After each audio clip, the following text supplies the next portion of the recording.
नमस्कार मित्रांनो, जय हरी. आज एक तुम्हाला तोडगा सांगणार आहे. ती तोडगा अशा प्रकारे, तुमच्या घरामध्ये कुठली बाधा आहे, घरामध्ये काय दोष आहे, घरामध्ये कुलदेवताची कृपा कुठली आहे आणि कुठली शक्ती काम करते, वाईट शक्ती आहे का घरात, वाईट शक्ती तुमच्या अंगावर काही काम करते का, रिपोर्टमध्ये सर्व गोष्टी नॉर्मल आहेत पण आजार माणूस का राहत नाही, ह्याच्यासाठी तुम्हाला एक तोडगा करायचा आहे. आणि तोडगा कशा प्रकारे करायचा आहे ते एकदम साधा आणि सोपा आहे.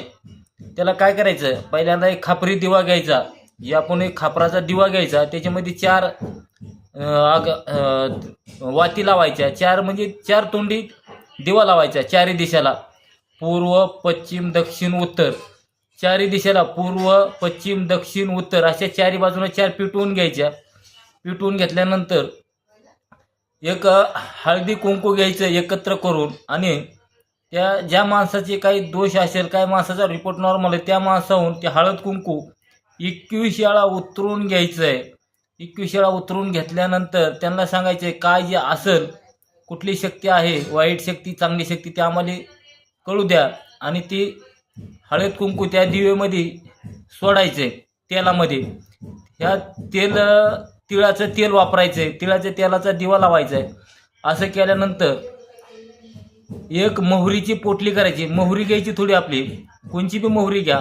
मोहरी घेऊन तुमच्या उशाखाली ठेवायची. एक लिंबू ठेवायचा आणि एक नागिनीचं पान हे उशाखाली ठेवून झोपताना सांगायचं काय जी गोष्ट आहे आमच्या स्वप्नामध्ये शक्तीनं दर्शन द्या.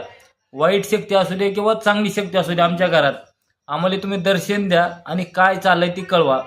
कुलदेवताची शक्ती असली तरी तुम्हाला कुलदेवत चांगल्या शक्तीचं दर्शन होईल, तुम्हाला तसं दाखवतील ही तुम्हाला. आणि वाईट शक्तीचं जर असेल तर तुम्हाला वाईट स्वप्न, चुकीचे स्वप्न, तुम्हाला झोपेत वाईट स्वप्न येतील, तुमच्या नरडा दाबलेलं, तुमच्या अंगावर बसलेलं वाईट स्वप्न येतील. चांगलं स्वप्न पहिले तर समजायचं कुलदेवताची साथ आहे आणि तुम्हाला स्वप्न वाटत सर्व गोष्टी कळणार आहेत.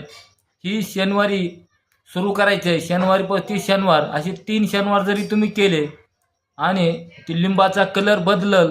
लिंबू काय करायचं, सकाळी उठल्यावर कापून बघायचा. लिंबू कापल्यावर त्याचा वास कसा येतोय, वास जर एकदम लिंबासारखा जर आला तर समजायचं की काही त्या माणसावर जादूटोणा करणे केलेलं नाही. आणि जर त्या लिंबातून वास जर नरकुंडासारखा घाण यायला तर समजायचं काहीतरी नकारात्मक शक्ती काम करते.